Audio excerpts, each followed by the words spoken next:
Siendo las 7:01, le vamos a dar inicio a este webinario. Una vez más, muchas gracias a los que se conectaron a tiempo y los que se siguen conectando a nuestro webinario. Ya estamos casi al final, solamente después de hoy nos va a quedar un webinario para la próxima semana, donde el doctor Rafael nos va a estar hablando un poquito de Salmonella Dublin en terneros o en becerros. Y voy a aprovechar que me quería disculpar, hubo un pequeño error que tuve yo ahí por no estar muy familiarizada con la parte de los webinarios de Zoom, donde accidentalmente bloqueé a unas personas, pero creo que lo arreglé todo ya a tiempo hoy día. Tuvimos problemas la semana pasada, pero ya hoy día debería estar todo bien. Mis disculpas. Y recordarles que si se perdieron alguno de los webinarios, estos están disponibles, están hasta ahora, hasta los tres que ya se hicieron, están disponibles en nuestro canal de YouTube. Y si tienen alguna pregunta, siempre nos pueden contactar por vía correos o algunas personas que tienen también el WhatsApp disponible. Es un placer hoy día ser la anfitriona del webinario donde vamos a escuchar del doctor Miguel Chiribi o Chiribi, nunca le asunto ahí a cómo se pronuncia su apellido. Miguel es originario de Colombia, él estudió medicina veterinaria en la Universidad Nacional de Colombia, donde fortaleció su vínculo con el sector agropecuario tras haber crecido en el campo trabajando con ganado lechero y cerdos. Esta experiencia temprana despertó su interés por la producción animal y la investigación aplicada. Obtuvo su grado de doctor en la Universidad Estatal de Michigan, Michigan State University, bajo la supervisión del doctor Andrés Contreras, donde su investigación se enfocó en las interacciones entre inflamación y minerales y su impacto en la función del tejido, en la función del tejido adiposo en el ganado lechero. Eh, También en la lipólisis del tejido adiposo en vacas lecheras. Luego realizó un postdoctorado investigando los mecanismos de inflamación del tejido adiposo en las vacas lecheras. O sea, Miguel tiene una gran cantidad de experiencias de prácticas, porque también mucha de su investigación ha sido, él es de las personas que no solamente están en el laboratorio, sino que también en las granjas. Así que espero que aprovechemos mucho esta instancia de poder aprender del doctor Miguel, y de hacerle muchas preguntas al final. Así que para los que se puedan quedar hasta el final, por favor, háganlo. El chat está deshabilitado, pero pueden escribir sus preguntas en la sección Q y A, por favor. Y al final del webinario, cuando el doctor Miguel termine, ahí vamos a tratar de responder todas las preguntas, ¿ok? Doctor Miguel, el micrófono y el video es suyo. Que muchas gracias, Paola, por la presentación, por la introducción y de nuevo agradecer a todos por estar presentes esta tarde-noche. Em, Todo el crédito, desde luego, para Paola, que es la persona detrás de organizar todo esto desde el programa de extensión aquí de Michigan State.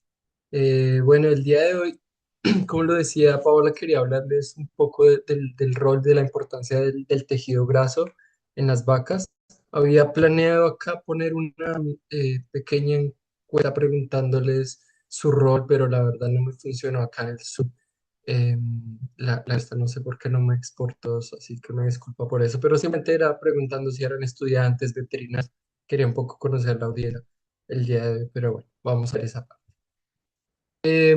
Me iré muy feliz si puedo cubrir estas partes el día de hoy, hablar sobre qué es el periodo de transición en las vacas de leche, por qué es tan importante, las principales funciones del tejido graso, adiposo. Me perdonan si cambio de un lado a otro, pero a veces un poco el tecnicismo, pero que se nos mete un poco en el vocabulario. Vamos a hablar de dos procesos importantes del tejido adiposo, que son la lipólisis y la lipogénesis. ¿Cómo podemos nosotros evaluar, no solo desde el trabajo en campo, pero también en instalaciones de investigación, el pozo? ¿Cuáles son las consecuencias del exceso de la lipólisis, que es un problema importante en las vacas lecheras? Tocar un poco brevemente el tema de la resistencia a la insulina, y luego les voy a mostrar un estudio que hicimos en nuestro laboratorio acerca de la cetosis y cómo el tejido adiposo se comportó durante la cetosis, y al final unas recomendaciones y conclusiones finales. Entonces, como lo decía Jair la semana pasada, el perición es esta etapa de manejo en vacas lecheras de aproximadamente 3 semanas antes del parto, 3 semanas posparto. Y la razón para que sea una etapa de riesgo es por todos esos procesos fisiológicos que nosotros sabemos que ocurren, que demandan la vaca mucha adaptación. Aquí hay algunos ejemplos, entonces, si hablamos de la preñez tardía, todo el cambio hormonal que involucra el crecimiento y mantener la gestación, eh, los requerimientos energéticos para esta. El momento del parto, de nuevo, es un momento extremadamente fuerte para ustedes, bueno, para todos los mamíferos en general, pero las demandas hormonales, cambios endocrinos, adaptaciones de todo tipo pasan ahí para que ocurra el parto. El inicio de la lactancia demanda grandes cantidades de energía. De nuevo, la alta producción no solo de energía para la leche, pero movilización de calcio, también requiere otros tipos de adaptaciones. Un sistema inmune que también necesita estar activado porque recordamos que procesos simples como la expulsión de la placenta necesitan un proceso inflamatorio que vaya cursando normalmente, entonces es un sistema inmune que tiene que también adaptarse. Y finalmente, el último ejemplo son estresores medioambientales, los cambios en la dieta, los cambios en corrales. A todas las vacas tienen que adaptarse y tienen que sufrir por todo eso. Entonces, aún con todo eso, tenemos que nomás el 50% de las vacas en el periodo de transición se adaptan exitosamente y no presentan ninguna enfermedad. ¿Qué pasa? Que tenemos otros 50% de animales que están presentando, según pues, los estudios en los últimos años, que presentan al menos una enfermedad clínica. Y pues ese 50% de animales, al menos aquí se estima en Estados Unidos las pérdidas por esas enfermedades y pues son bastante significativas, más de 1,3 billones de dólares por año. ¿Por qué es importante el tejido adiposo, especialmente en esta etapa? Aquí tengo unas gráficas que hice simplemente no valores numéricos en el eje Y, simplemente es una representación de la cantidad de tejido adiposo. Y tenemos tres tipos de vacas. En verde, una vaca con una composición ideal, media, donde al momento del parto, aquí al día cero, al momento del parto, esa composición de grasa baja y a medida que aumenta la lactancia se recupera. Normal, lo que vemos en cualquier vaca, lo que queremos ver en una vaca saludable. Y tenemos dos extremos, una vaca muy delgada, que pierde también algo de grasa, pero nunca se recupera, y una vaca con exceso de grasa, que pierde demasiada grasa en el posparto temprano y aún puede recuperar grasa al final de la lactancia. ¿Qué pasa? Que estas mismas vacas, si las ponemos en una gráfica mostrando el índice de enfermedad en el eje Y, mismas tres vacas, la vaca que está abajo, la que tiene menor enfermedad, menor riesgo de enfermedad, por las razones que vengo explicando en la anterior diapositiva, al momento del parto aquí es natural que esperemos mayor riesgo de enfermedad durante los primeros días de la lactancia y después debería bajar. Sin embargo, las otras dos vacas que les hablaba, los extremos, exceso de grasa y muy delgada, son esas vacas que sabemos que presentan mayor índice. Entonces, esto nos está diciendo que el tejido adiposo está jugando un papel muy importante en la salud de la vaca. Las funciones del tejido adiposo, lo que siempre se ha estudiado, lo que en general todo el mundo sabemos, todos sabemos es que almacena energía y esa es su principal función, pero hay muchísimo más detrás de eso.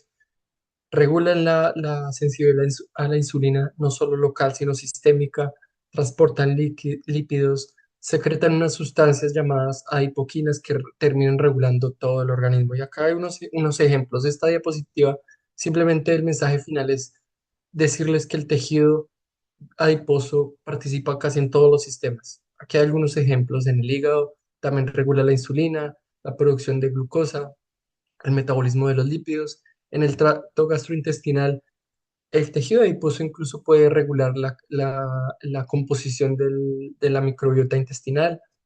Si vamos al sistema nervioso central, la cantidad de tejido adiposo puede regular el apetito, la saciedad, el gasto energético a nivel central.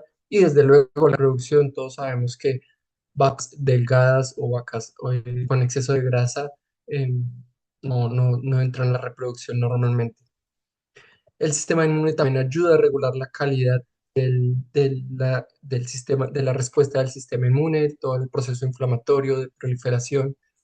No importante para las vacas, pero creo que valía la pena mencionarlo. El sistema vascular incluso puede regular la presión arterial, funciones del endotelio, y en el músculo tiene funciones muy similares al hígado, regulando la sensibilidad a la insulina. Entonces, esto simplemente para decirles, el tejido adiposo es mucho más que un órgano que regula la energía y que guarda energía. Ahora, ¿qué pasa con las vacas lecheras? Aquí tenemos un ejemplo de lo que sería un equilibrio energético donde la energía ingerida a un lado, bastante simplificado, ¿no? La energía ingerida al lado izquierdo es igual a la energía utilizada por la vaca para leche, para mantenimiento, y esto es lo que podemos decir un equilibrio energético. ¿Qué pasa al nivel del tejido adiposo? Los dos principales, la lipogénesis, la formación de lípidos, y la lipólisis, la liberación o la hidrólisis de lípidos, o como decimos quizás más comúnmente, la quema de grasa en el ámbito humano. Estos dos procesos que son opuestos pueden saber llegar a cierto equilibrio, están sucediendo todo el tiempo. ¿Qué pasa en un caso que haya balance positivo, donde hay más energía ingerida de la que se necesita? En esos casos, la lipogénesis se va a aumentar. Nos pasa también a nosotros como humanos. Si comemos más de lo que gastamos, la lipogénesis se está aumentando y esa lipólisis se viene reduciendo. En el último caso, que es el escenario de la vaca posparto, tenemos el caso contrario. La energía requerida, la energía utilizada, se sobrepasa la energía ingerida. Entonces, es un balance de energía negativo. Y en el tejido adiposo intenta cubrir esas demandas energéticas, aumentando la lipólisis, aumentando la liberación de energía en el torrente sanguíneo y disminuyendo la lipogénesis. Si nosotros vamos a ver cuál es quizás una de las hormonas que regulan todos estos procesos, hay una que es el actor principal de casi todo, aunque es una sobresimplificación, es la insulina. La insulina sabemos que tiene el rol de ayudar a la lipogénesis y en caso contrario inhibir la lipólisis. En el caso del equilibrio energético, de hablar de que hay una insulina basal que está contribuyendo a los dos estadios, está contribuyendo a la lipogénesis y está inhibiendo la lipólisis. Cuando hay balance positivo, cuando comemos, cuando estamos llenos, cuando tenemos suficiente energía, la insulina sube, se dispara. ¿Qué pasa? Nos inhibe la lipólisis.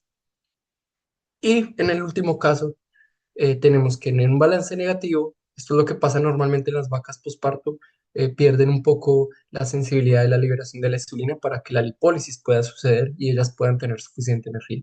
Entonces, en el último caso, cuando tienen demandas energéticas o nosotros mismos bajo demandas energéticas, la insulina tiene que reducirse para que haya muy poca lipólisis y esta pueda suceder. ¿Qué pasa entonces en las vacas en el tejido adiposo y cómo lo podemos evaluar? Vamos a empezar desde lo más básico que la mayoría de las personas que estamos involucradas en lechería conocemos, que es la condición corporal, y creo que es de las evaluaciones más simples, pero a la vez también un poco subestimadas por el valor que tiene. Sabemos que es una escala que va de 1 a 5, la establecieron en los 80, donde el número más bajo indica una vaca delgada, y si vamos hacia lo extremo, el número 5 es una vaca con exceso de acumulación, con exceso de grasa. La condición corporal es, como vengo diciendo, es una estimación visual de reservas grasa y donde se puede estimar, especialmente en la mayoría de accidentes óseos que podemos ver en la vaca. Las costillas, la columna lumbar, apófisis espinosas, base de la cola y los huesos alrededor de la pelvis. Entre más sean visibles estos lugares, estos huesos, es menor la deposición de grasa, ¿no? Es importante que recordemos, debemos monitorear nuestros animales periódicamente. Usualmente lo ideal sería en los primeros días del parto. Ya ahorita más adelante quizás vamos a dar unas recomendaciones un poco más específicas, pero aquí simplemente para mencionar que el monitoreo debe ser periódico y quizás en algunos otros momentos no destinados a esto, pero los chequeos reproductivos o las vacunaciones son momentos en los que tenemos los juntos, especialmente en los sistemas extensivos, y podemos aprovechar para evaluar nuestras vacas. Y ya vamos a atender más tarde por qué es tan importante monitorear constantemente la condición corporal. Como veníamos hablando, vacas pierden grasa, pierden condición corporal durante las primeras semanas. Esta gráfica es de un estudio del año pasado, mostrando la condición corporal semanas antes del parto, 2 semanas postparto, y la línea azul simplemente está mostrando esto que venimos hablando, que es normal, es natural que las vacas pierdan condición corporal durante las primeras semanas del parto. Ahora sí vamos a hablar de unos ideales. Quisiéramos que secado las vacas estén en una condición corporal de 3,5, que durante el periodo seco, menos 21 días al parto, ellas no deberían estar ganando más grasa, deberían mantener energía. Lo que nos hablaba Jaime, bueno, no nos habló tanto de las dietas del preparto, pero es importante hablar de que tenemos que reducir la energía disponible en las dietas preparto sobre todo. Al parto, estas vacas, la vaca ideal debería estar no, en 3,5, 3,3, 3,5, no más de eso. Y en las primeras 2 semanas es normal esperar que baje 0,5 unidades a 3. Y en el pico de producción, alrededor del día 45, podemos ver que una vaca en su estado más bajo de condición corporal, 2,75, y pospico hacia el día 100, 80, 100, las vacas deberían empezar a recuperarse para volver a ese 3,5 ideal que queremos.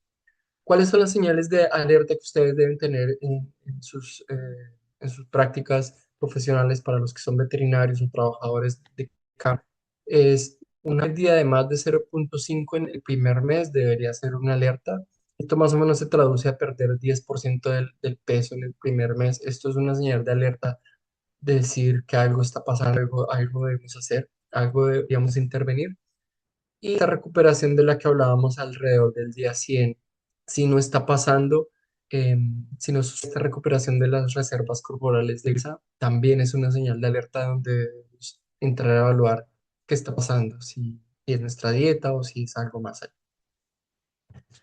Otras formas de poder evaluar el tejido adiposo es a través de la ultrasonografía. Me gusta este estudio, lo traigo simplemente para que tengan una idea de la plasticidad que tiene el tejido adiposo. Em, Ellos lo que hicieron en este estudio fue en este dejo de esta vaca, pues, los números del 1 al 6 están representando lugares donde pusieron las sondas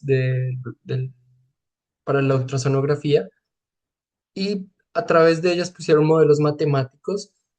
Uno puede estimar con bastante proximidad la cantidad de kilogramos de tejido adiposo. Quizás para efectos prácticos no es lo mejor, pero para la investigación es una herramienta que vale la pena. Y después de evaluar varios animales, ellos encontraron que en el tejido la grasa subcutánea, la que está debajo de la piel, puede oscilar entre 5 y 43 kilos, la grasa abdominal entre 14 y 99, la que está en la parte retroperitoneal, arriba de los riñones, hasta 30 kilos de grasa tenemos ahí.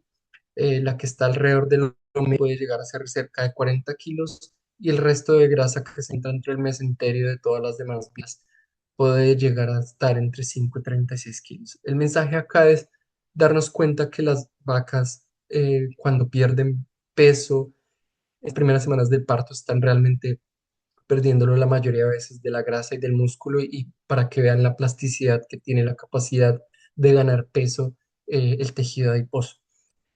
Y dicho eso, otro estudio nos cuantificó cuánta grasa realmente pierde una vaca por día en las primeras semanas. Y ellos lograron estimar que aproximadamente de la grasa abdominal son 230 gramos por día que una vaca pierde, y 140 gramos de la grasa que está debajo de la piel. De nuevo, es para darles que es normal que las vacas de parto pierdan grasa, hacen este proceso de lipólisis, pero que debemos alertarnos si las pérdidas son significativas.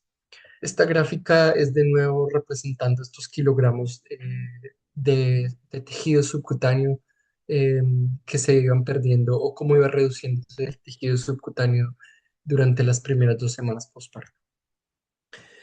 Otras formas de cuantificar esta lipólisis, esta movilización de grasa en el tejido adiposo, algo un poco más objetivo porque podemos tener números reales es la medición de ácidos grasos en plasma, los ácidos grasos libres, aquí por sus siglas en inglés, Free Fatty Acids. Y de nuevo, este estudio nos mostró que en las semanas previas al parto son bajos los ácidos grasos, inmediatamente empieza el parto, hay lipólisis, eh, aumentan los niveles de ácidos grasos en plasma. Lo normal es que los señales de alerta que nosotros tenemos y que ustedes deberían tener en cuenta en campo son vacas que en el preparto tengan más de 3.3 milimoles por litro. Una vaca con más de estos valores en el preparto muy seguramente va a tener una distocia o va a tener problemas en el posparto. Y si en el posparto esa vaca está por encima de 0.6 milimoles por litro, de nuevo los riesgos de enfermedades van a aumentar significativamente. Ya los vamos a discutir en las diapositivas cuáles son esas enfermedades, pero estos son los valores como que son importantes o son una guía importante para tener en cuenta para aquellos que monitorean los niveles de ácidos grasos en la sangre de nuestras vacas. Lo normal es que una vaca en un balance ético o positivo, por ejemplo, las vacas en el periodo seco o las vacas en lactancia tardía, lo normal es que uno encuentra los valores de ácidos grasos siempre por debajo de 0.2 milimoles por litro. Si ustedes van a hacer mediciones de ácidos grasos en plasma en sus vacas, lo recomendable es que lo hagan a la misma hora del día e idealmente antes de alimentar los animales. Y la razón está aquí en esta gráfica mostrando los niveles de ácidos grasos en los patrones diurnos a través de 4 días y ustedes pueden ver la variación que hay durante el transcurso del día. La flecha aquí está indicándonos el momento de la alimentación de esos animales y como veníamos hablando, cuando el animal tiene acceso a la alimentación, la insulina se va a disparar y va a bajar la lipólisis. Eso es lo que está sucediendo aquí una vez los animales reciben su alimentación. Pico de insulina, disminución de lipólisis, disminución de los ácidos grasos en el plasma. Entonces, el mensaje con esta diapositiva es idealmente antes, pero si no pueden antes del parto, entonces háganlo en la misma hora del día para poder comparar realmente esos datos. Otras formas que nosotros tenemos para evaluar el tejido adiposo, ya quizás puramente relacionadas a la investigación, pero quería compartirlas el día de hoy, son biopsias estos cortes histológicos son adipocitos, cada uno de estos son una célula, un adipocito, y lo que les quería aquí mostrar es los diferentes tamaños de adipocitos que se pueden encontrar. Estos son, si mal no recuerdo, el estudio que nos mostró Jair la semana pasada en Chromio, y hay 4 vacas diferentes y queríamos nada más mostrar que algunas vacas en uno de esos tratamientos tuvieron adipocitos más grandes y otros adipocitos más pequeños que reflejan de nuevo la cantidad de grasa que tenían esas vacas en sus reservas y la cantidad de lipólisis que han sufrido esas vacas. Si sufrieron más lipólisis, los adipocitos van a reducir su tamaño. ¿Cómo los medimos? Hay unos software que nosotros usamos en investigación que hacen esto, que está aquí en esta imagen. Pueden identificar cada uno de los adipocitos, medir cada uno, medir el área. Y esta gráfica que tenemos acá nos muestra en el eje Y la proporción, el porcentaje de adipocitos que tenemos en 3 biopsias. En el preparto es esta barra con rayas y las 2 biopsias posparto que fueron tomadas 7 y 14 días posparto están en rojo. Y en el eje X tengo diferentes grupos por tamaños de adipocitos en un área de adipocitos. Entonces, los adipocitos pues, son millones, entonces tenemos que agruparlos en diferentes tamaños. Los que eran menores de 1500 micrómetros cuadrados es aquí en la primer grupo, y así de 1500 a 3000, y los más grandes son los que están acá, mayores a 9000 micrómetros. Entonces, el mensaje acá es si ustedes observan aquí en el preparto, los adipocitos grandes son abundantes, tiene sentido lo que hemos venido dando. En el preparto hay más grasa Y a medida que las vacas entran en esas 2 primeras semanas, el número de hititos grandes va cayendo.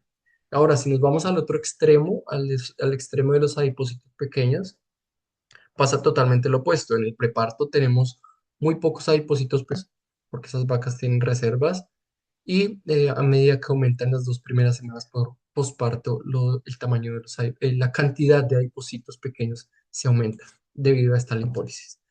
El mensaje aquí de nuevo es simplemente el mismo que he venido hablando antes. Hay lipólisis, es normal, son diferentes aproximaciones y sobre todo para la investigación que tenemos para cuantificar y medir el tejido adiposo.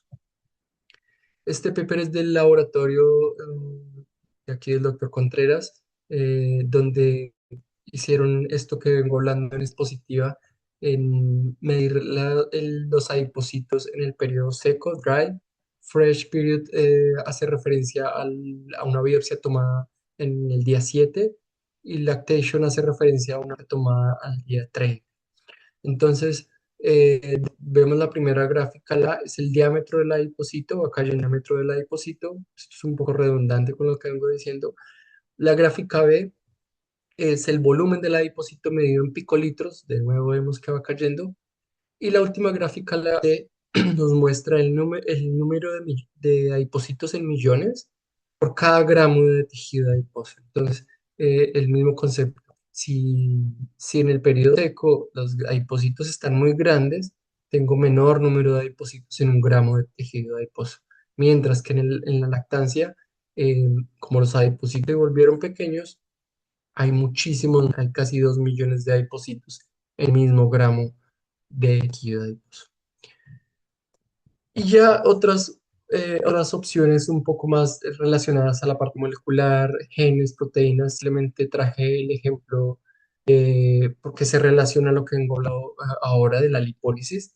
Es esta hormona sensible a la lipasa, HSL, y lo que nosotros medimos es la fosforilada, la PHSL, la fosforilada y la total y sacamos un radio. Cuando hay más fosforilada, quiere decir que está activada. Y la función de esta enzima es hacer la lipólisis. Es la enzima más importante. Sin esta enzima no hay lipólisis, es la que corta los triglicéridos y que se liberen los ácidos grasos.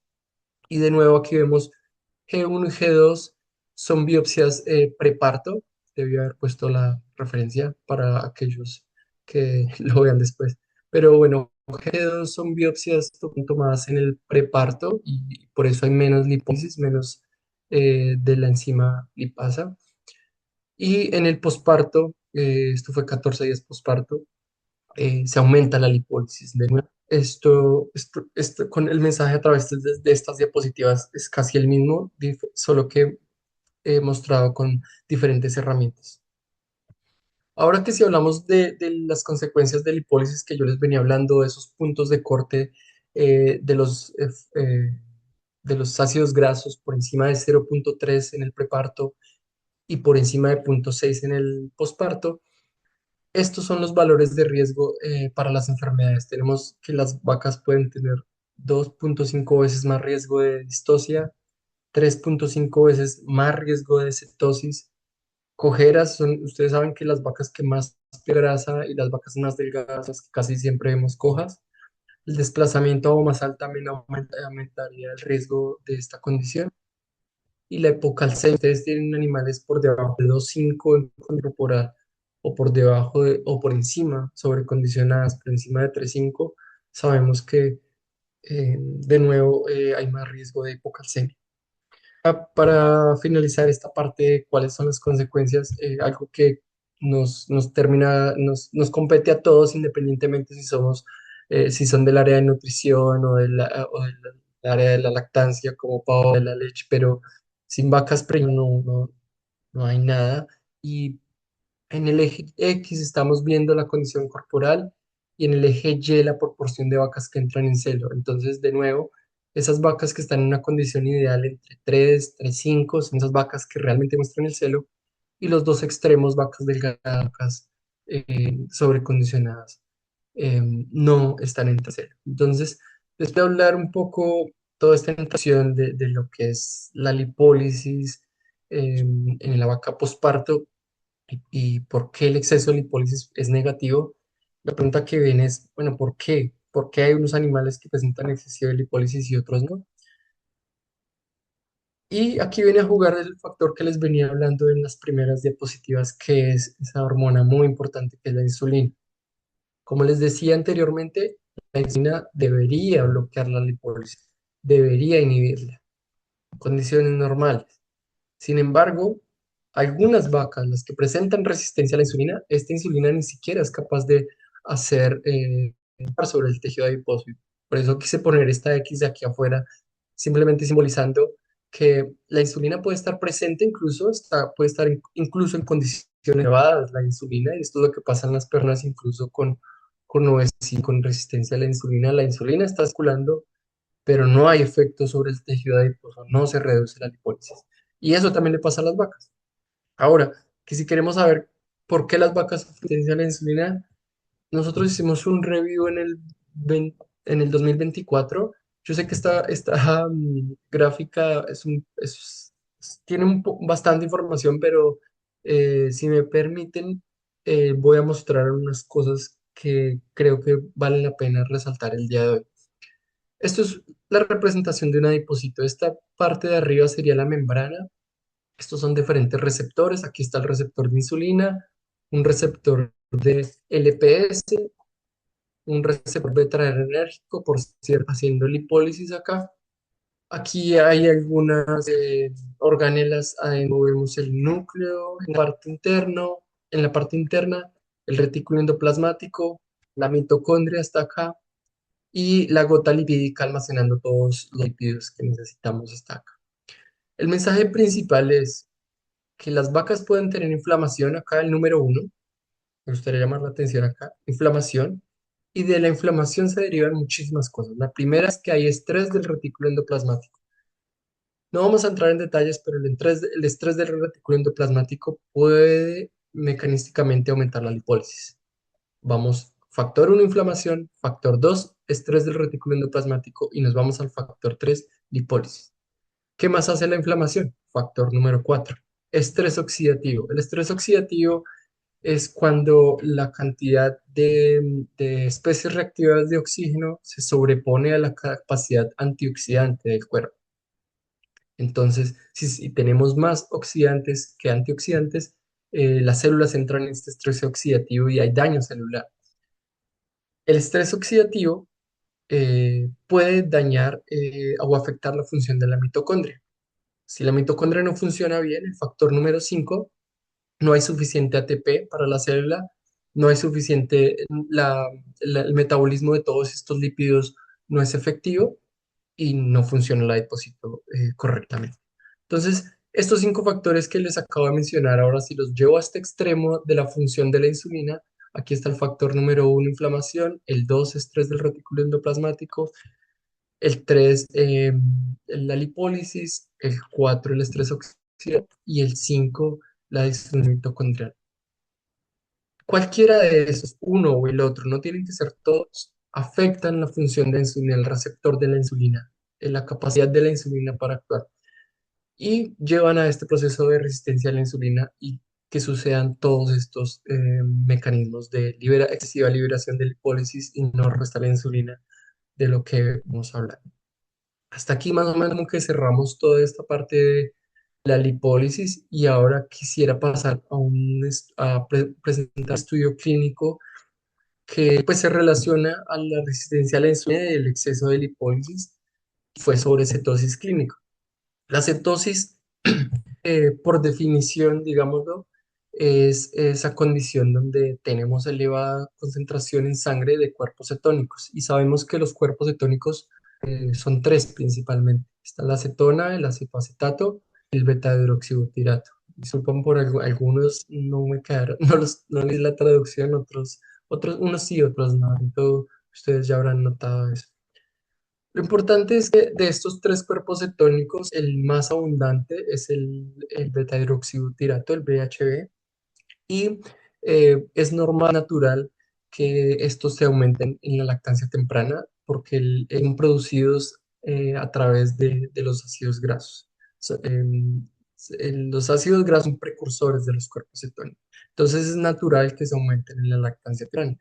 Y normalmente los medimos.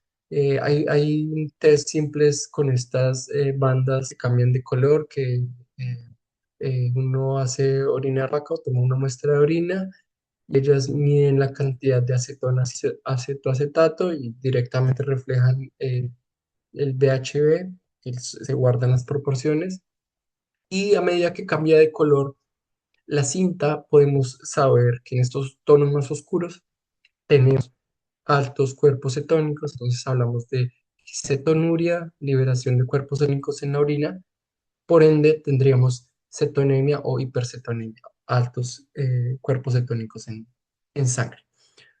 Otras formas de usarlo que son también bastante, se hacen bastante en el campo para el día de hoy son estos analizadores que de hecho son de uso humano y son bastante asequibles, no son caros. Y uno pone una gota de sangre en también en estas cintas y la introduce en el lector y sabemos que mide el BHB y usualmente se sabe que una vaca por encima de 1,2 milimoles la llamamos por definición clínica que tiene también hipercetonemia. Entonces, si hablamos de la cetosis, tenemos el primer componente acá que es la hipercetonemia. Pero ojo porque ahora en un momento vamos a hablar de que la hipercetonemia, el aumento de los cuerpos cetónicos, eh, solamente no son un problema y hay una discusión que se viene haciendo en diferentes grupos de investigación porque pues ya estamos entendiendo la hipercetonemia de otra manera. Es una fuente de energía, los cuerpos cetónicos vienen de los ácidos grasos y son una fuente de energía. Y no es que sean, no son del todo malos. Lo importante es que si ustedes ven una vaca con cetonemia y la vaca se encuentra clínicamente bien, está produciendo leche, está comiendo bien, no hay ningún problema. Hay vacas que hemos visto con BHB de 2 de 3 y está perfecto. Genial, es una vaca que se adaptó bien y está sacando energía de cuerpos cetónicos. El problema es cuando la vaca tiene signos clínicos, tiene hipercetonemia y tiene signos clínicos. Esas son las vacas que realmente deberíamos preocuparnos, ya sea por prevenir que esto pase o por tratar. Signos clínicos de la cetosis clínica no son muy específicos para la condición. Son los que presentaría cualquier vaca enferma. Reducción en el apetito, entonces no se ve un buen llenado ruminal. Hay una baja en la producción de leche y en casos muy extremos, yo solo he visto un caso de estos, hay signos neurológicos, hay masticación y lamidos anormales y falta de coordinación, pero no es lo común en las lecherías, simplemente lo traje para mencionarlo, pero no es lo común. Ahora, ¿por qué es tan importante quizás aún la cetosis clínica, la que combina la hipercetonemia y los signos clínicos? Por todo el costo que tiene. Y aquí quise hacer énfasis en decir que la cetosis ya no es, para muchos grupos de investigación no es una enfermedad metabólica, es más bien un marcador de que algo más está pasando. Si una vaca tiene cetosis, la cetosis, los cuerpos cetónicos son de hecho algo bueno para el cuerpo, son antiinflamatorios, son fuente de energía. Y si una vaca identificamos con cetosis, y más aparte signos inflamatorios, signos de enfermedad, es porque realmente esa vaca le está pasando algo detrás. Por eso quise aquí tachar un poco la parte de llamar la enfermedad metabólica y quizás más bien definirla como la cetosis como esta marcador de enfermedad o esta condición que nos puede alertar. Es común en vacas de alto rendimiento y el costo se estimó en ser de $768 por caso. Y de nuevo, el costo no es porque la vaca se le suben los cuerpos cetónicos o porque bajó la leche 2 o 3 días. El costo es por todas las enfermedades que vienen pues, de la cetosis, que están listadas acá. Desplazamiento a maso, 6 veces más riesgo. Esto no es probabilidad, discúlpenme, no cambié la tabla. Esto es simplemente un riesgo de enfermedad.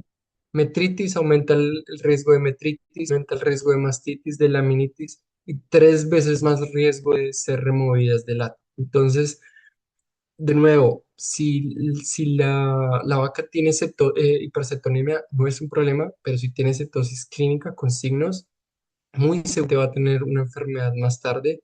Y esto de nuevo nos está mostrando que la cetonemia es un marcador de que algo subyacente le pasa al animal y no es una condición como tal que nos primaria, digamos. Ahora que si vamos a la cuestión de dosis de los años 90, sí, se basa básicamente en decir la vaca no comió, no tenía glucosa, movió grasa y con la grasa produjo cuerpos cetónicos.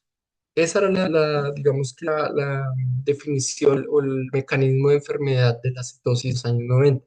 Y por eso ellos en los años 90 proponían dos pilares para tratar esta cetosis. Decían, mejore las condiciones de glucosa en sangre, haga que la vaca coma o dele glucosa o de alguna fuente de energía. Y número dos, reduzca la disponibilidad de ácidos grasos para que no hayan más cuerpos cetónicos. Entonces, podemos hablar de inhibidores de la lipólisis, quizás, o hay otros inhibidores de la formación de los cuerpos cetónicos. ¿Qué se puede hacer? Para la glucosa en sangre, lo más común, yo diría que en casi todas las partes del mundo es, bueno, no en todo el mundo, yo no estaba en todo el mundo, pero al menos en Sudamérica y acá en Norteamérica es el propilenglicol. Es una muy buena fuente de energía. Casi siempre se usan entre 300 400 gramos y se da de forma oral. La cuestión es que el propilenglicol reduce los signos de cetosis solamente en un 50%. Y de nuevo esto demuestra que la condición es mucho más que faltarle energía a la vaca. Y la pregunta que viene acá es, ¿por qué tenemos una recuperación tan baja? Bueno, si vamos a ver cómo es que se producen los cuerpos cetónicos, me disculpan, esta gráfica está en inglés, pero demuestra simplemente el proceso natural de la liberación de ácidos grasos, los ninfas, en la sangre. Estos ninfas van al hígado y en el hígado se convierten en cuerpos cetónicos que son fuente de energía y ellos retornan a la sangre. En un caso de excesiva lipólisis o de hipercetonemia, hay muchísima lipólisis, más ninfas disponibles, el hígado no puede eh,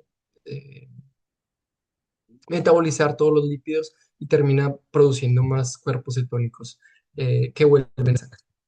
Entonces, de nuevo, la misma pregunta que venimos haciendo antes, ¿por qué excesiva lipólisis? Y el factor que ya les estuve explicando, inflamación. Las vacas generalmente sufren inflamación, especialmente en el posparto.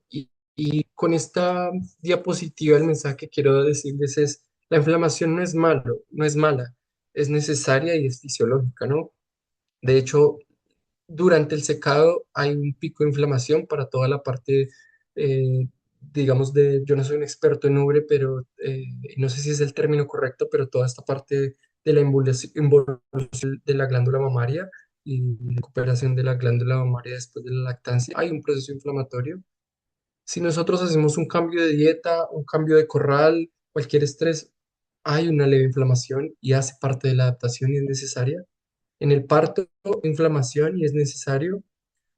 La involución uterina involucra inflamación e incluso la lipólisis puede involucrar inflamación y cualquier otro estresor que tenemos en la vaca en el posparto, recorte de pezuñas, estrés social, cambios de dieta, etcétera. Hay inflamación y esto es lo que le pasa a una vaca sana. Lo que pasa es que tenemos unas vacas problema, entonces la vaca que se secó ya con mastitis, que también sufre estresores medioambientales, esas vacas que tienen distocia, que tienen retención de placenta, entonces la evolución uterina retardada, lipólisis excesiva, hay más inflamación en lipólisis excesiva, cualquier otra condición, cetosis, acidosis ruminal, mastitis, laminitis, etcétera. El mensaje es, las vacas posparto tienen mayor riesgo de inflamación y de hecho el 71% de los eventos de salud del posparto temprano se consideran inflamatorios. Entonces, en el laboratorio, que fue parte de mi tesis de doctorado, fue entre cómo la inflamación está afectando función del tejido adiposo. Entonces nosotros en uno de los estudios o de unas ideas que propusimos fue incluir la inflamación como ese tercer factor a tratar durante la cetosis. No solo la glucosa, no solo reducir la disponibilidad de ácidos grasos, sino que también eh, intentemos reducir la inflamación y aquí les voy a mostrar el estudio que hicimos. Ups. Entonces, para tratar la glucosa, usamos el propylene glycol, ya lo discutimos brevemente. Para reducir la disponibilidad de ácidos grasos, usamos en este estudio niacina, que es la misma vitamina. En humanos se usa como un suplemento vitamínico porque también se ha demostrado en humanos que reduce la lipólisis, entonces es para tratar casos de obesidad y casos relacionados a resistencia a la insulina se usa. En vacas hay estudios y se usa, por ejemplo, para el estrés térmico relacionado con lo que hablamos la semana pasada. Y en este estudio específicamente tratamos de usarlo para reducir la lipólisis que se induce normalmente hormonalmente. Y finalmente el factor que nosotros agregamos acá, que fue el número 3, cómo reducimos la inflamación. Para este estudio decidimos usar la flunixina, eh, que normalmente se usa para reducir la fiebre o reducir la inflamación.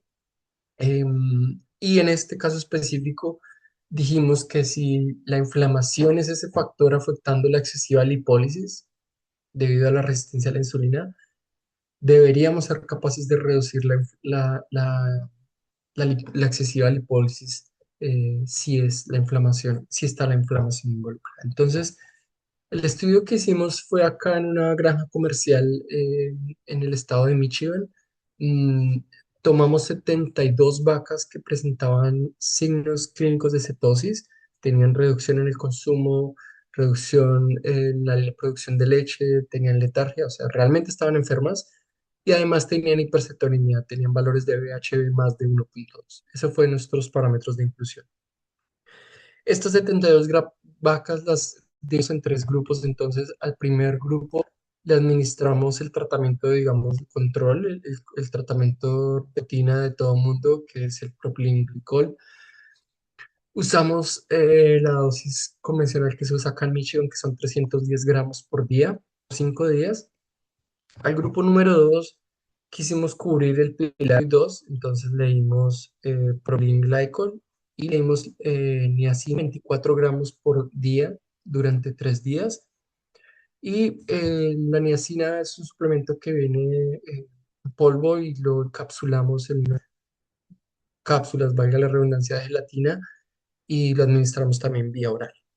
Y finalmente el tratamiento que incluía los tres pilares, que fue el Propylene Glycol, niacin y dimos flunixin 1 miligramo por libra, que esto es igual a 2.2 miligramos por kilo, que eh, es la dosis indicada en el producto. Estas inyecciones de flunixina fueron también por 3 días y paralelo a eso nosotros tomamos vacas sanas de este hato que no tenían signos clínicos, que se veían saludables, no tenían ningún problema y además estaban con BHB menor de 1.2 y la idea fue pues tenerlas como un valor de referencia dentro de este hato. Si vamos a los resultados, aquí tengo cómo se veían los animales en el día cero, en el día que los fuimos enrolando en el estudio, metiendo en el estudio. En la primera, y aquí, si ustedes ponen mi apellido y cetosis, les va a salir el estudio si quieren verlo en más detalle. Pero aquí está en la primera gráfica la glucosa. Las vacas con cetosis tenían baja glucosa, tenían altos los ácidos grasos y tenían alto la cetosis. O sea, nada nuevo de lo que estamos hablando y de lo que cualquier persona esperaría para una vaca con cetosis. Nosotros cuantificamos algunos marcadores de inflamación en la sangre. Encontramos el primero que es la proteína de unión al EPS o LVP por sus siglas. El LVP estaba elevado y esta proteína es la que realmente transporta el LPS bacteriano para ser eliminado y, y es un signo de inflamación. Otra proteína que es producida también por el hígado, la aptoglobina, también actúa en señales es captada durante procesos inflamatorios. También las vacas con cetosis encontramos que ellas tenían mayor cantidad de aptoglobina. Y por último, nosotros cuantificamos las endotobacteriales en el plasma, toxinas bacteriales, específicamente el LPS, y vimos también que las vacas con cetosis tendían a tener mayor grado de endotoxemia que las vacas que estaban sanas. El mensaje acá de esta diapositiva es que las vacas con cetosis definitivamente tienen inflamación. No, no somos el primer grupo que reporta esto. Hay otros también que han demostrado que las vacas con cetosis generalmente tienen un proceso inflamatorio subyacente. Ahora sí, vamos a ver los efectos del tratamiento. Y ya estoy por acabar, ya vi el reloj, creo que estoy bien, creo que de tiempo. Pero los efectos del tratamiento, si nosotros vemos la glucosa, las sanas en negro y los tres grupos otros en rojo, azul y verde, vemos que el único grupo que trató de recuperar un poco la glucosa, quizás no a nivel de las sanas, fue el que recibió la combinación del propilenglicol, la niacina y el flunixin. Si vemos los ácidos grasos, los NILFAs, el mismo grupo que recibió propilenglicol, niacin, flunixin fue el único grupo que tendió a reducir esta cantidad de ácidos grasos, o la lipólisis, podríamos decirlo.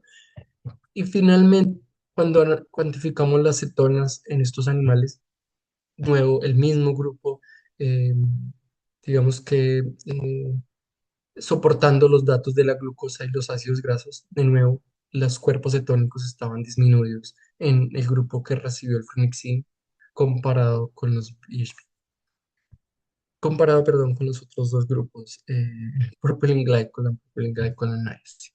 Finalmente, aquí estas gráficas es para mostrar la recuperación. Las vacas, las barras en amarillo representan las vacas que estaban recuperadas y en negro las que seguían con cetosis. Un 79% de estas vacas estaban recuperadas y recibieron flunixin para el día 3. Para el día 7, un 87% estaban recuperadas y para el día 14 un 92%. Cuando digo recuperadas, me refiero a los mismos parámetros de inclusión, es decir, vacas que no tenían signos clínicos y que el BHB, los cuerpos cetónicos, estaban por debajo de 1,2 o estaban en niveles normales. La parte final es mostrarles cómo se comporta el tejido adiposo de estas vacas con cetosis. Las vacas con cetosis, las biopsias que tomamos del tejido adiposo, el mensaje de acá de esta gráfica es que tienen resistencia a la insulina, es reducida la sensibilidad a la insulina. Y ahora les voy a mostrar. Esta gráfica representa un ensayo de lipólisis que nosotros podemos hacer ex vivo. Tomamos el tejido adiposo, lo llevamos al laboratorio y estimulamos la lipólisis con un producto que se llama isoproterenol. Está aquí abreviado como ISO. Tenemos lipólisis del 100%. Y nosotros le podemos poner insulina al mismo tiempo con este isoproterenol. Y la insulina, como esperamos, en un tejido normal reduce la lipólisis. Esto es lo que vemos en las vacas sanas. Sin embargo, en las vacas con cetosis ustedes ven que no hay una reducción de la lipólisis. La insulina, aún estando presente, no es capaz de reducir la lipólisis. Y esto es una prueba de resistencia a la insulina en esos tejidos. Un poco más molecular, pero simplemente no es para que se lo memoricen ni nada. Es una proteína que se llama T. Es un indicador de actividad insulínica y si está aumentada es porque la insulina está funcionando y aquí estoy viendo de que las vacas con cetosis en este tejido adiposo tienen menor función de la insulina. El mensaje aquí de esta diapositiva es que además ese tejido adiposo estaba inflamado. Nosotros cuantificamos diferentes moléculas, el IRK1, el RK1 y 2, y todas estas citoquinas que medimos en genes, en expresión genética en el tejido adiposo. De nuevo, aquí no es para mostrarles cuál sí, cuál no. El mensaje de esta diapositiva es simplemente que las vacas tienen inflamación y lo demostramos a través de estos genes relacionados. al proceso inflamatorio.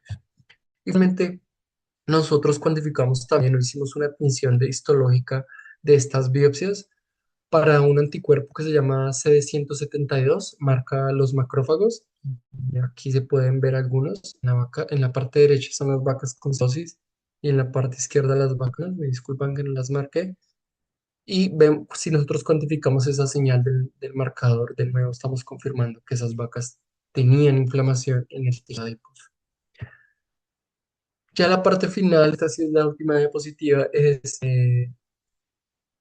pasó con ese tejido adiposo luego del tratamiento. Bueno, de nuevo el mensaje es que las vacas que recibieron combinación glycol, niacina, hemoglobina tuvieron una mejor sensibilidad a la insulina en el tejido adiposo.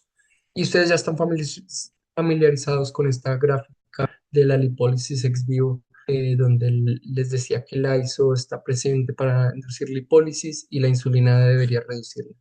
Y aquí ustedes como pueden ver las vacas con propylene glycol en rojo o las propylene glycol en niacin, la insulina presente aún no es capaz de reducir lipólisis efectivamente, y las vacas que fueron tratadas con el antiinflamatorio más los otros productos, tuvieron una mejor respuesta a la insulina, de nuevo confirmándonos que esas vacas redujeron eh, o se comportaron mejor seguramente porque el tejido respondía mejor. De nuevo comprobado aquí con esta proteína que les mencioné hace un momento, la AKT, para decirles que las vacas que recibieron los tres tratamientos tuvieron mejor actividad de insulina. Como conclusiones, y casi que me voy de tiempo un poco, finales es que la inflamación del tejido adiposo, el mensaje es que resulta en resistencia a la insulina, similar a lo que pasa, es similar a lo que pasa en humanos. Cada vez que hay inflamación del tejido adiposo, hay resistencia a la insulina. Es el principal factor involucrado en la lipólisis excesiva en las vacas en el parto temprano y de nuevo esto aumenta el riesgo de enfermedad. Y el mensaje que les quería dejar también es que la cetosis es mucho más que tener baja la energía y miedo y tener lipólisis. La cetosis involucra inflamación, involucra algo subyacente que aún no sabemos qué es, y involucra definitivamente estar resistente a la insulina. Y por último, al menos la conclusión de este estudio es que la combinación de estos tres tratos, digamos que nos ayudó a comprobar el rol de la inflamación en la cetosis, pero no, con esto no les quiero decir que salgan a usarlo, aún se necesita más investigación para medir, digamos, cuál sería su efecto en leche, en muchos otros parámetros, eh, pero digamos que es una aproximación por el momento válida. Como recomendaciones finales para aquellos que estén en campo, eviten o controlen los animales sobrecondicionados y también los delgados. Monitorear siempre la condición corporal es súper importante. Eh, si hay algunas granjas que lo hacen, si pueden, ya, creo que ahí ya hay algunos test rápidos para detectar aptoglobina y poder saber si en general nuestro hato está presentando inflamación. Mm, Controlar la inflamación involucra controlar el estrés térmico del que hablaba, del que hablábamos la semana pasada con Jessica, controlar estresores, controlar dietas, manejo en general. Hay muchísimos factores que pueden intervenir en la inflamación. Monitorear cuerpos cetónicos también sigue siendo algún marcador importante para entender o cuantificar el riesgo de enfermedad en las vacas. Y de nuevo les digo, la cetonemia es un marcador de enfermedad también, de enfermedad, pero también es un marcador de vacas productoras. Por último, ustedes pueden optimizar la función del tejido adiposo y en general podrían mejorar la salud de las vacas lecheras. Hay un review de la doctora Sabine Mann del 2022 donde realmente se trata de esto, de cómo optimizamos la función del tejido adiposo, y hay diferentes aproximaciones, diferentes formas a través de la dieta. Ya lo mencionaba Jair la semana pasada, eh, a través de los ácidos grasos. En la dieta, sobre todo, mucho ojo al periodo seco de no excedernos en la energía para que las vacas no ganen mucha condición corporal. El ácido oleico, como lo mencionaba Jair la semana pasada, mostró efectos muy buenos para reducir la pérdida de peso, la lipólisis excesiva. Nosotros, de hecho, tomamos de ese estudio y comprobamos todos los efectos positivos que tenía el ácido oleico en el tejido adiposo también.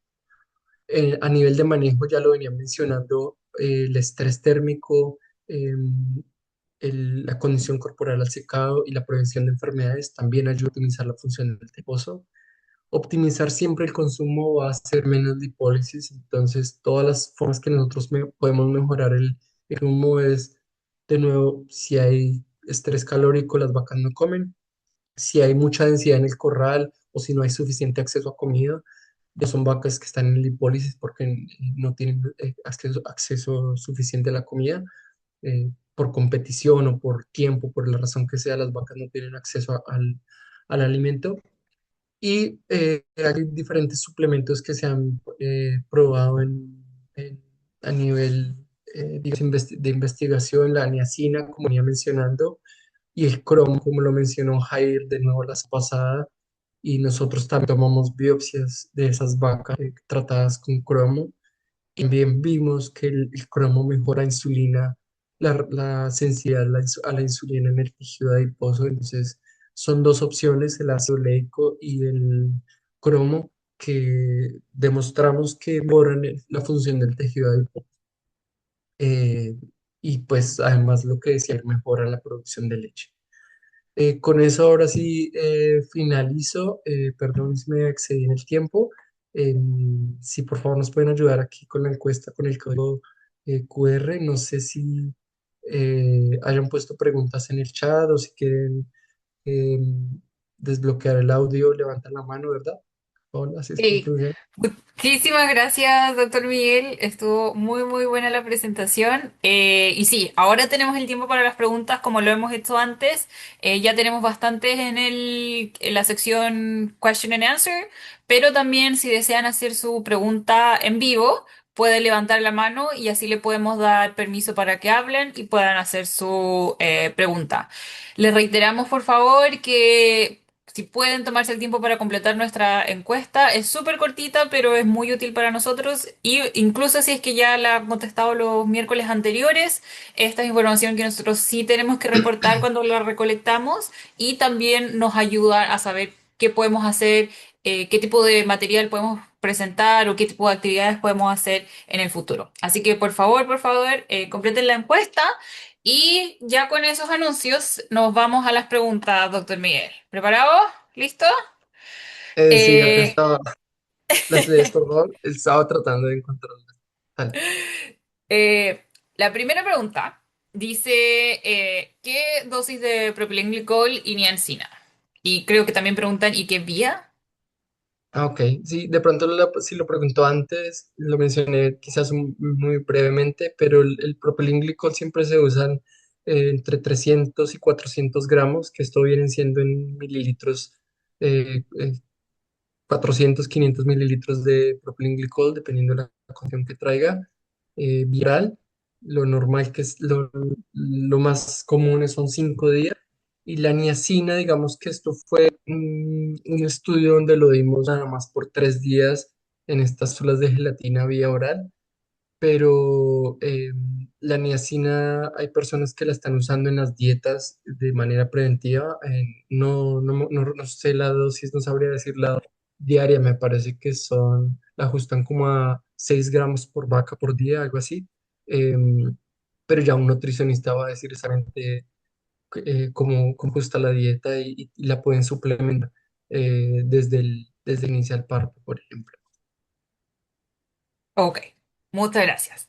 La próxima pregunta es por... Ah, uy, tuve problemas para pronunciar este nombre, así que me disculpo si lo hago mal de nuevo. Es Suwami Yamid Gutiérrez Molina. Y pregunta, ¿por qué Flunixin gluten? Cuando hay cantidad de investigación que han relacionado esta molécula con menor producción postparto, aumento en los casos de retención de placenta y retarda la evolución uterina. Ujú, es una muy buena pregunta porque sí, el Flunixin tiene todos sus efectos en afectar la involución uterina, causar retención de placenta y es precisamente porque afecta el proceso inflamatorio normal que es necesario para eso. y es un buen punto. Nosotros obviamente lo usamos después de que sucedieron ese proceso de evolución uterina en vacas que más o menos para nuestro estudio estaban en 7 días post, fue cuando las encontramos con dosis. ¿Y por qué usan miximeglovina y no otros antiinflamatorios? En Estados Unidos en particular, no sé si haya cambiado en el último año, pero este estudio fue en el 2023. eh, el único antiinflamatorio no esteroidal aprobado para usar en vacas lecheras era en ese momento el fluniximab. Eh, no se puede usar el ketoprofeno, por ejemplo, en Canadá sé que se puede usar el ketoprofeno, ¿verdad? En Canadá sí se puede, ¿no? Pero En todavía no se Canadá puede sí usar el puede, ketoprofeno. desafortunadamente acá no, sí. Acá no se puede usar el ketoprofeno y también es una muy buena opción. De hecho, hay un paper de Europa donde ellos trataron cetosis con ketoprofeno y también vieron cosas similares a las nuestras. Eh, pero sí, esa es la razón principal. Digamos que estábamos limitados a las opciones que teníamos y por eso quise también hacer énfasis de que con esto no estoy diciendo salgan a usarlo, simplemente digamos que la aproximación que teníamos nosotros para saber qué tanta era la contribución de la inflamación en la cetosis. Gracias. La próxima pregunta, y que quizás con esta podemos tener un poco más de participación de los... tenemos participantes de más de 10 países acá, entonces si alguien sabe, tiene más información respecto a las opciones que tienen ustedes disponibles en sus países, por favor, participen. Pero esta persona pregunta, ¿se conoce alguna opción vía oral que no involucre inyectar a las vacas para el tratamiento de inflamación?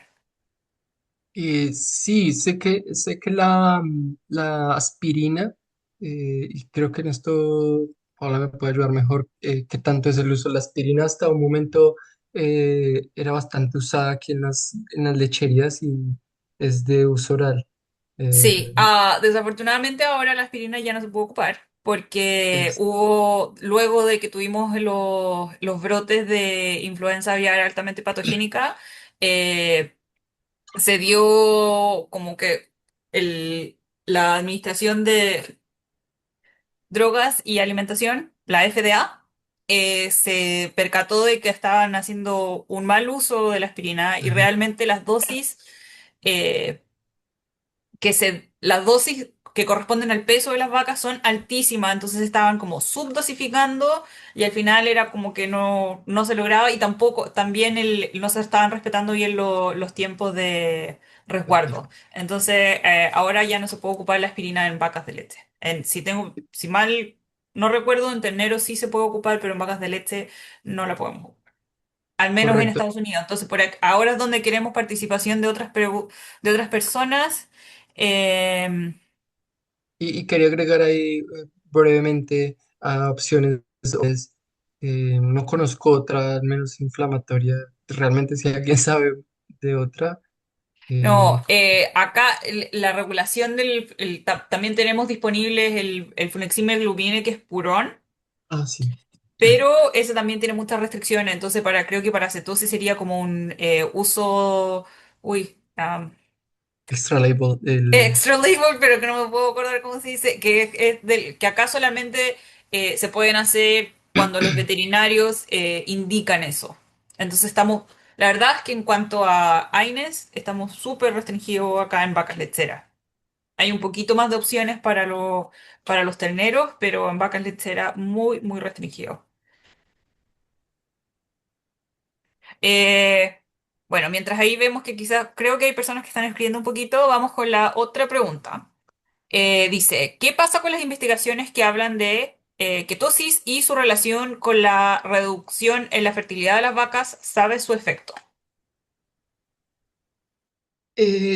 Sí, digamos que en cetosis hay muchísima investigación y digamos que todo apunta un poco hacia lo que venía diciendo, que es todas las consecuencias después de la cetosis. Es el desplazamiento masal, es la cojera, es la laminitis, es todas las condiciones que ven detrás, que seguramente ya como muchos grupos de investigación lo vienen definiendo, es que la cetosis o la hipercetonemia es una respuesta a toda la inflamación que está sufriendo la vaca eh, vemos los cuerpos cetónicos y después de eso todavía siguen muchísimas otras complicaciones y sí, pasaría eso, que las vacas van a tener menor fertilidad, no directamente digamos que sea como resultado de la cetosis, quisiera más bien que se comprenda como que es el resultado de todo este conjunto de patologías que la vaca puede estar sufriendo o va a sufrir después de presentar la cetosis.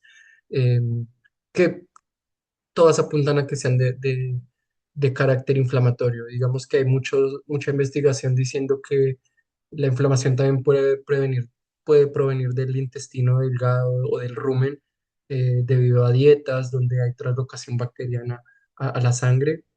Y esa es una de las hipótesis más fuertes que suenan a través de por qué las vacas se inflaman en el posparto y es a través del intestino mismo. Mm, sí. Ok, nos vamos a a la próxima pregunta de Mag López Soriano, mi amigo Mag.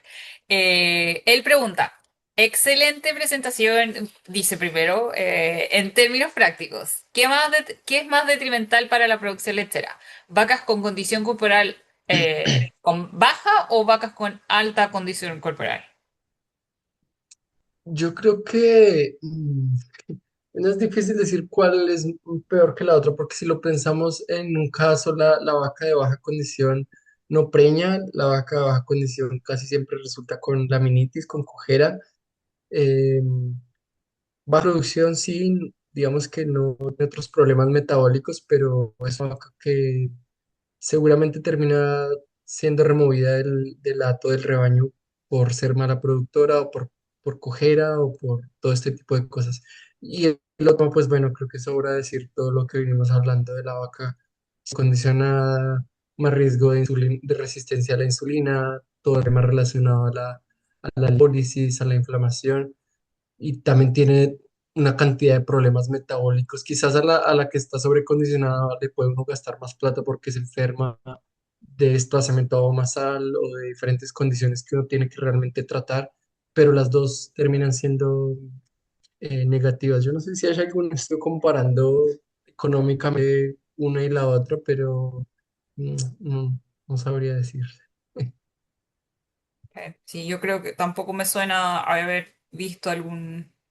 Pero tú has leído más de la literatura, así que sí, si a ti no te suena, a mí menos. Eh, la próxima pregunta, también de Swami, pregunta, ¿consideraron meloxicam o acetil salicílico? Y ahí ya respondimos un poquito de lo del acetil salicílico. ¿Y Sí, pensaron en el meloxicam ustedes en algún momento, Miguel? Sí, para ese momento también no estaba permitido el meloxicam, no sé si haya cambiado ahora, no estaba Eh, permitido.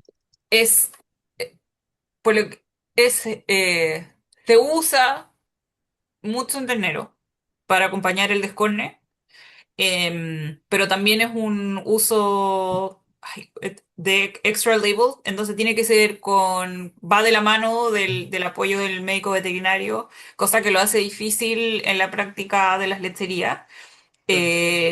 Y la verdad no sé si se puede ocupar en vacas en leche.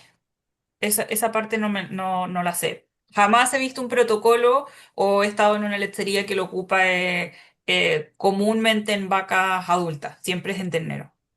Y el acetil salicílico, una de las razones por la que no la usamos tampoco es porque en ese momento todavía no lo habían prohibido. En el 2023 cuando hicimos el estudio, todavía se podía usar moral. Es porque hay bastante investigación en las aspirinas, o sea, salicílico. Y realmente se necesitan dosis muy altas para lograr un efecto antiinflamatorio en las vacas. Bastante investigación y miden marcadores, marca inflamación en las vacas y se necesitan dosis muy altas. Entonces, en ese momento, digamos que apuntamos al Flunixin por ser un medicamento potente y para efectos de nuestra investigación lo terminamos usando. Muy bien. La próxima pregunta es de Juan Carlos Pérez y dice, ¿cómo mejoramos la expresión de insulina? ¿Se puede concluir que una vaca que pierde condición corporal marcada o es resistente a la insulina o no tiene expresión adecuada de esta? Pueden pasar los dos escenarios que está diciendo. Puede ser que bueno, en la resistencia a la insulina, el receptor está presente, la insulina está presente, eh, pero no funciona, como lo expliqué. Y en realidad es lo más común.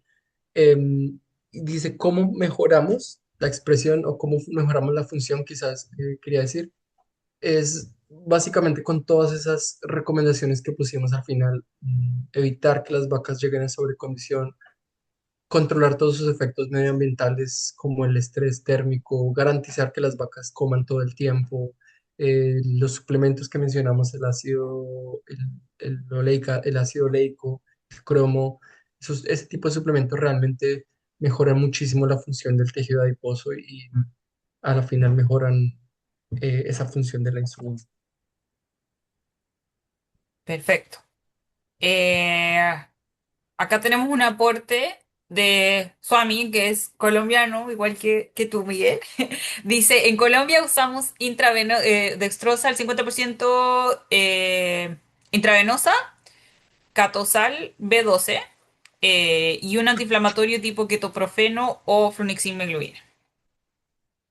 Sí, digamos que la dextrosa intravenosa funciona y ustedes pueden ver que la vaca eh, mejora, digámoslo, anímicamente porque tiene más glucosa en la sangre y todo, pero realmente la glucosa sí cuando sube directamente en la sangre tan rápido de manera intravenosa, hay una liberación de insulina inmediata como si acabáramos de comer y limpia toda esa glucosa. Es decir, si ustedes pudieran medir la glucosa en la sangre de esa vaca, sube inmediatamente y una sola vez ya cayó.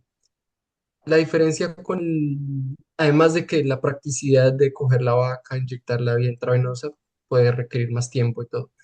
El propilenglicol, yo sé que se consigue en Colombia y realmente sería la mejor opción. ¿Por qué? Porque la liberación de la fuente energética al torrente sanguíneo es más prolongada a lo largo del día. Y si lo repiten durante 3 días, ustedes van a tener un poco de niveles más constantes en la sangre y van a evitar que llegue la insulina y se lleve toda esa glucosa de manera inmediata. Entonces, sí, digamos que funciona la dextrosa, pero sería mejor usar fuente de liberación más lenta como el propilenglicol de manera oral, similar a lo que pasa con la hipocalcemia, ¿no?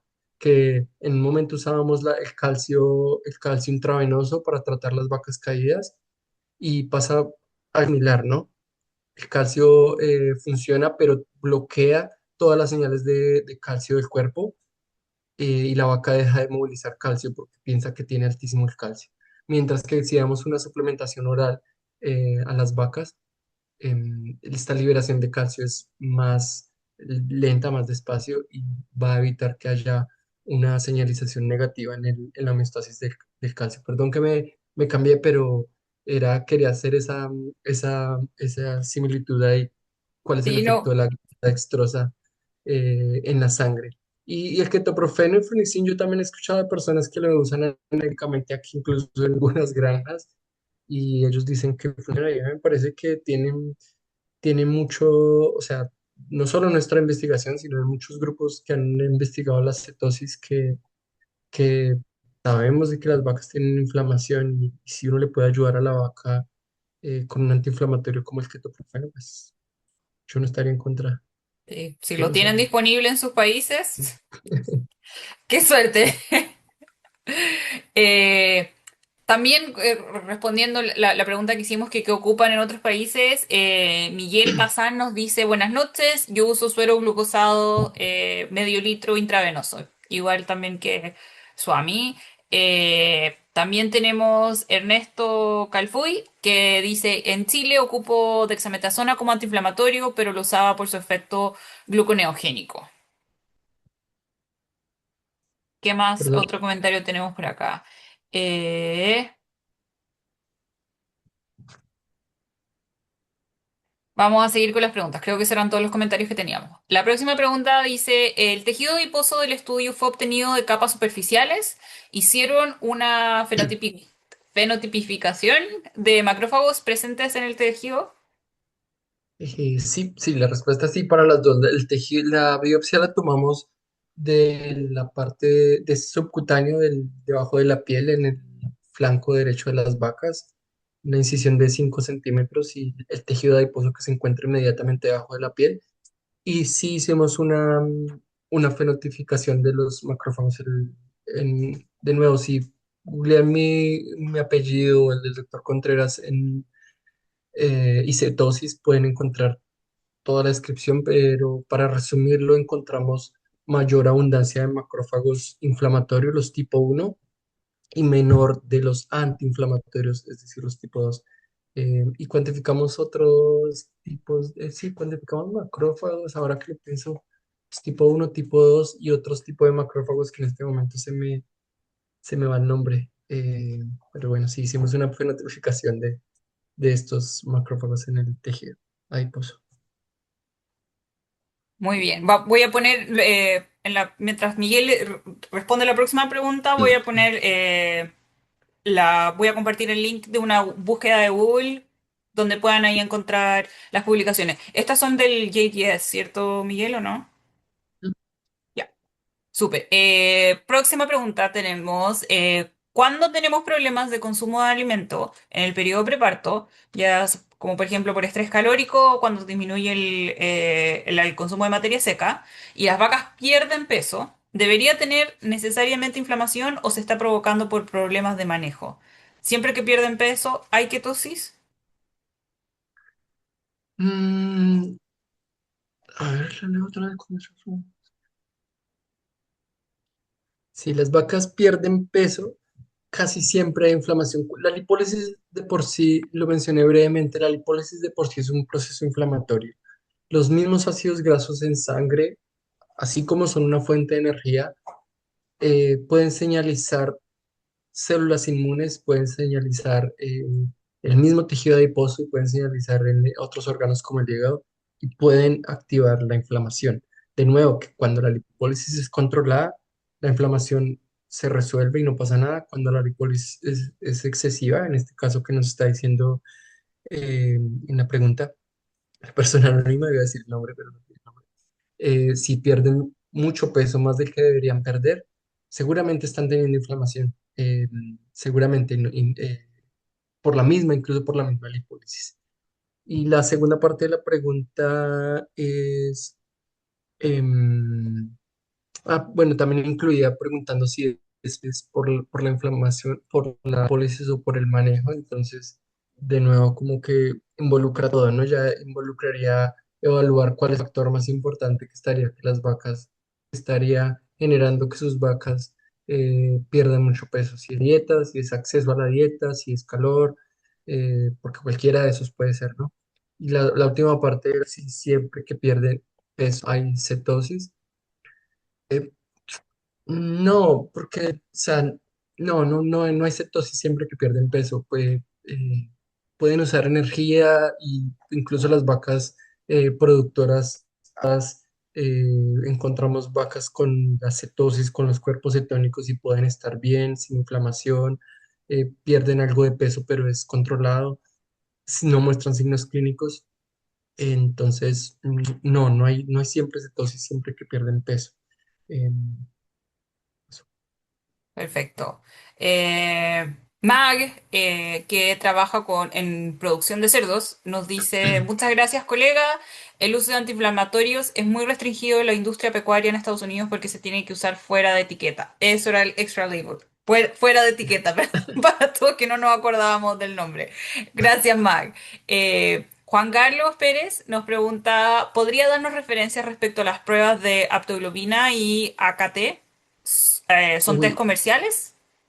la de AKT es realmente puramente de ámbito investigativo porque es un anticuerpo y se tiene que aislar la proteína del tejido adiposo. La aptoglobina, sé que estaban desarrollando un test rápido similar al de VHB para hacerlo en granjas. Mm, Me corcha saber, porque realmente no sé si ya está disponible comercialmente este test de aptoglobina. Yo lo vi quizás el año pasado, lo estaban usando aquí en una universidad eh, y lo estaban promocionando como lo usaban. tomando la gota de sangre. Eh, pero sé que al menos si usted puede llevar su muestra de sangre a un laboratorio, deberían ser capaces de correr aptoglobina. No es algo muy loco correr aptoglobina en la sangre. El AKT sí, no, el AKT es algo más para ámbito investigativo y para el tejido adiposo. Perfecto, gracias. La próxima pregunta de Jaime Suárez pregunta si las sales aniónicas ayudan a prevenir la cetosis postparto. Pues que yo sepa, no, porque bueno, las sales aniónicas sabemos que tienen un objetivo en prevenir la hipocalcemia, ¿no? Em, Ahora nosotros, de hecho, es un tema, me quedo pensativo porque es un tema en el que estamos investigando justo ahora, pero estamos apenas empezando. Y es porque para los que usan sales aniónicas, ustedes saben que la forma en que funcionan las sales aniónicas es que ellas producen acidosis en la vaca. Em, y gracias a la acidosis es que la vaca puede empezar a movilizar calcio. Entonces nosotros estamos estudiando básicamente eso. Si la acidosis entra en la vaca, está contribuyendo a que haya más lipólisis y más liberación de grasa. ¿Por qué? Porque hay evidencia en humanos que donde pasa eso, personas con cetoacidosis, personas que presentan acidosis por diferentes tipos de patologías, el tejido adiposo se puede alterar. Entonces, yo no estoy aquí no satanizar el uso de las sales aniónicas porque ahora lo queremos investigar, pero sí, esa es mi respuesta. Puede que potencialmente puedan afectar la lipólisis, pero ahora no hay nada confirmado, nada de ello, yo no he dicho nada. Dejémoslo en se sabrá en unos años. Se sabrá, esperemos que se sabrá a final de este verano. Perfecto. Swami nos aclara que me imagino que es respecto al uso de la dextrosa 50%, que dice que lo que pasa es que el tratamiento se repite en la mañana y en la tarde. Creo que eso es a lo que se refiere. Gracias, Swami, por la aclaración. Y ya como último, todavía hay tiempo, tienen tiempo para escribir las últimas preguntas o levantar la mano, pero por mientras Jesús Guerrero Ramírez nos dice buenas noches, gracias por la presentación. Los ácidos grasos omega 3 protegidos, ¿qué tan eficaces podrían ser como antiinflamatorios? Nosotros, de hecho, con el grupo del Dr. Locke, donde está Jair, y otro grupo más del Dr. Barry Bradford, hicimos un estudio con omega 3 y usamos, de hecho, tres diferentes dosis. Un grupo de las que no recibieron omega 3 y otros tres grupos de dosis 4, 6, 8 miligramos por día. eh, y realmente vimos en sangre mayor abundancia de, de sustancias antiinflamatorias, de todos estos derivados del omega 3 que se estudian en humanos, que se saben que son antiinflamatorios. Nosotros los vimos y ahí están en la sangre, pero luego no vimos realmente nada. Lo que pasa es que no eran vacas o animales que estuvieran bajo algún estrés o algún challenge para decir que hubiera una reducción en la inflamación. Fueron vacas sanas que recibían eso. Entonces, potencialmente, sí, hay mayor abundancia de estos factores y nosotros tomamos biopsias de estos mismos animales. La insulina no se afecta, pero reducía la infiltración de macrófagos. Entonces, sí, sí, potencialmente puede haber una mejora del uso de omega 3. De nuevo, también hay más por entender de eso, más investigación por hacer, pero potencialmente sí, sería la respuesta. Sí. Jair, sé que estás acá, ¿algo que agregar en eso? ¿Algo que se le haya quedado en el tintero a Miguel? No, creo pues que él lo dijo todo. Lo que pasa es que ese estudio se hizo fue con infusiones, o sea, se le entregaba los ácidos omega directamente al abomazo. Entonces ahí hay que hacer salvedad de eso. Cuando se Ujú. habla, digamos, de protegidos, pues son cosas que uno entrega en el rumen. Mm. De hecho, también hay un estudio que hicimos recientemente también con el doctor Andrés Contreras y con el doctor Barry Bradford, donde alimentamos Desde omegas crianza. protegidos en una sal de calcio y pues parece ser que sí hay efectos sobre metabolitos que puedan tener algún efecto antiinflamatorio. Sin embargo, eso hay que verlo como dicen acá, tomarlo como con un granito de sal porque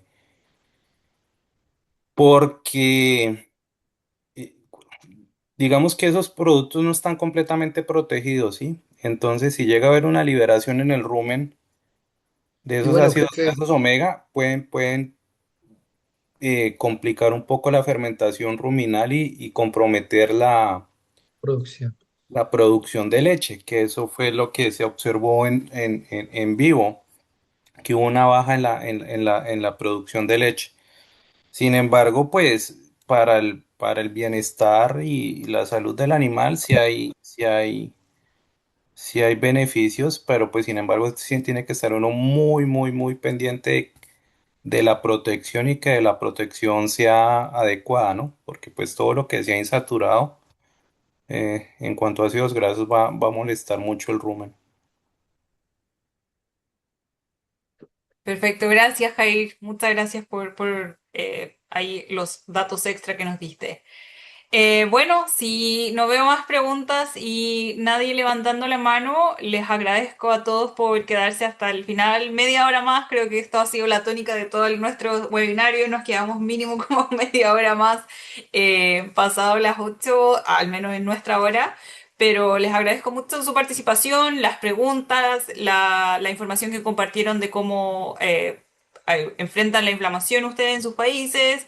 Y reitero, por favor, si pueden, si no han contestado la encuesta todavía, por favor háganlo. Y recuerden que todavía tenemos un día, un webinario más, que es el próximo miércoles, donde el doctor Rafael Castro nos va a hablar de Salmonella Tubli, que al menos acá es un problema bastante grande en la crianza.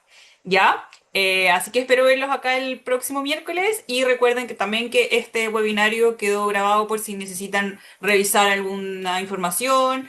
Y también en el chat puse dos búsquedas que puse con el doctor Miguel Chiribi, el doctor Miguel Andrés Contreras, el doctor Andrés Contreras, perdón, y ketosis o cetosis, y ahí están las publicaciones que han sido bastante citadas, que las pueden revisar si quieren. Y también tienen aquí el correo del doctor Miguel, por si quieren hacerle cualquier pregunta directamente a él. Buenas noches y espero verlos el próximo miércoles. Muchas gracias a todos los participantes y muchísimas gracias, Miguel, por la presentación. Muchas Buenas gracias a noches. todos.